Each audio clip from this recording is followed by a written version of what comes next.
తాత నీకు చాలా స్టోరీస్ వచ్చు కదా, ఏదో ఒక స్టోరీ చెప్పు.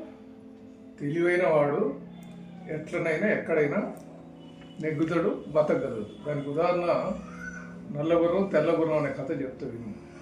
శ్రీకృష్ణదేవరాయలు మన తెనాలి రామకృష్ణుడు ఇద్దరు ఒకసారి వేటకి వెళ్తారు. శ్రీకృష్ణదేవరాయలది తెల్లగుర్రం, మన రామకృష్ణది నల్లగుర్రం. ఇద్దరు వేటకు పోతారు. వేటలో తిరిగి తిరిగి చీకటి అవుతుంది. ఇక రాత్రి ఏం చేయాలి, రావడానికి వీలుండదు కదా చీకట్లో. అందుకని ఆ అడవిలో ఒక పాడుపడ్డ దేవాలయం ఉంటే రాత్రి అక్కడ బస చేస్తారు. చేసినప్పుడు ఈ అక్కడ ఇద్దరు పడుకునేటప్పుడు తెనాలి రామగడు ముందే పోయి పడుకుంటాడు.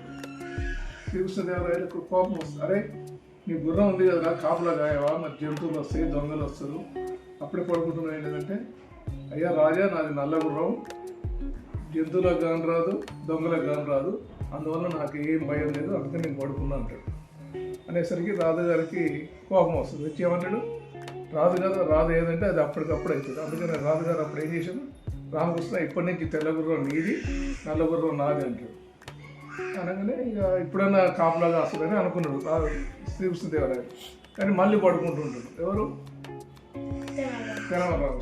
మళ్ళీ అడుగుతాడు రాజు, ఏం రా తెల్లగుర్రం నీది కదా, మరి నువ్వు కాపులా కాయాలంటే, రాజా నా తెల్లగుర్రం దొంగలు వేసుకుపోయినా ఎవరు వేసినా ఎంత దూరం పోయినా నాకు చీకట్లో కాని వస్తుంది, నీది నల్లగుర్రం ఇట్లా చెట్టు సాటుకు పోతే కాని రాదు, కాబట్టి నువ్వే కాపులా కాసుకున్నాడు. అమ్మ వీడు ఇట్లా ఉన్నాడు అని చెప్పి మళ్ళీ అప్పటికప్పుడు రాజుగారు ఏమంటారు, అరే ఈ 2 గుర్రాలు నీయే అంటాడు.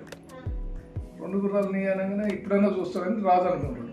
అప్పుడేమంటారు తినారామకృష్ణ, నీకెందుకు నా గుర్రాల గురించి, 2 నాయి కదా, నా గుర్రాలు పోతేనే ఉంటాయి, నీకెందుకు, అయినా ఇక్కడి నుంచి మనం రేపు పొద్దున పోవాలంటే నీకు గుర్రం కావాలి, నీకు గుర్రం కావాలంటే ఇప్పుడు 2 గుర్రాల కాపులా కాస్తే రేపు నీకు గుర్రం ఇస్తా అంటాడు. ఏం చేస్తాడు శ్రీకృష్ణదేవరాయలు, దేవుడా అంట 2 గుర్రాల కాపులా కాసి పొద్దున ఆయన గుర్రం ఆయన ఈయన గుర్రం తీసుకుని పోతాడండి. దీన్ని బట్టి ఏమర్థమైంది, తెలియకల్లోడు ఎట్లయినా తప్పించుకుంటాడు. అదే అనమాట, తెలివి ఉండాలి. ఏ పని చేసినా ఏ చేసినా తెలివి అనేది ముఖ్యం.